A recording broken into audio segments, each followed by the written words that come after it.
If you have your favorite Thai restaurant on speed dial, have I got the wine for you today? It's Gewurtztraminer. As a matter of fact, it's a real tongue twister. It's Gundlach Bundschu Gewurtztraminer. Yeah, say that 3 times fast. You may have heard about Gewurtztraminer. You may have also heard that it's sweet. Well, it can be sweet. It also can be medium dry, or like this one, Dry Gewurtztraminer, which just means it's got all the beautiful aromatics of a sweeter Gewurtztraminer, all of it, but it finishes dry as well. And who doesn't love that? So this particular wine is from Sonoma Coast and from a winemaker that has been making wine for 6 generations in California. As a matter of fact, it's the oldest continuously owned family vineyard in California. Who knew that? Okay, so it's actually located at the intersection of Napa, Sonoma, and Carneros Valley. That's where the winery is. But this particular wine comes from Sonoma Coast, and that's a fairly new appellation, or a fairly new one that we are seeing more in the grocery store or in the wine store. And y'all, I bought this bottle for $19.99 in the grocery store, which absolutely surprised me when I saw it, because I have been to Gundlach Bundschu, the wonderful tasting room, super wine experience there, but their wines are more expensive. But this particular one is their entry level, which is perfect for a weeknight wine on a Wednesday and some takeout Thai. So Sonoma Coast is up here, right about here, in California, and it's just exactly what it says. It's a coast appellation.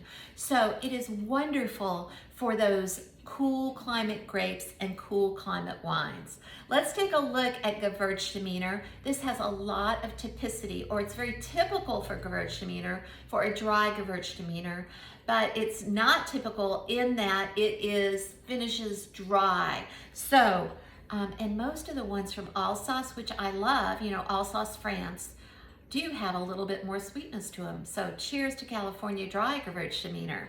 So we're looking at the color now, and it's a beautiful straw color. And I'm gonna swirl and smell it.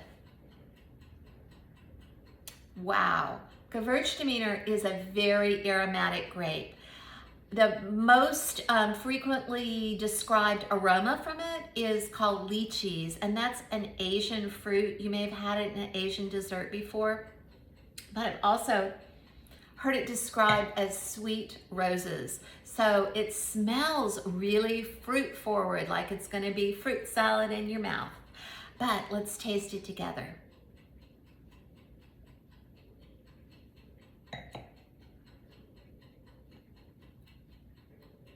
Oh, wow. It's very mouth-filling. So when we talk about mouth-filling, I like to think about it in terms of milk. So skim milk is very thin, cream is very heavy. So this falls somewhere between 2% and whole milk. This definitely got some body, some density, and that is true of Gewurtztraminer across the board, whether it's sweet or dry. It's got some nice acidity, but it's not overwhelmingly acidic. So I'd say medium to about medium acidity. And gosh, y'all, the grapefruit flavors and then that lychee note are so prominent in this. That's why I like it so much with Thai food, because it's such a good balance. So my favorite is Thai green curry with maybe shrimp or fish. Would go great with this dry Gewurtztraminer. I say, try something new. Make sure you try it with the food that it's well paired with. If you're going to go with cheese, you know what I love it with is Munster cheese, or another semi-firm cow's milk cheese that's not highly spiced, but just is delicious. I hope you try the Gewurtztraminer. I hope you visit Gundlach Bundschu the next time we can go, or come with me and we'll have the most fun time going out in the vineyard in this Australian military vehicle that's huge. Isn't that crazy? Anyway, Gundlach Bundschu Dry Gewurtztraminer, bought it in the grocery store, and it's delicious with Thai food, or any kind of Asian food actually, that has a little bit of zip. I hope you enjoy the Gewurtztraminer. I'm Nancy Waldeck with Taste and Savor. I love sharing weeknight wines. Until next week, cheers.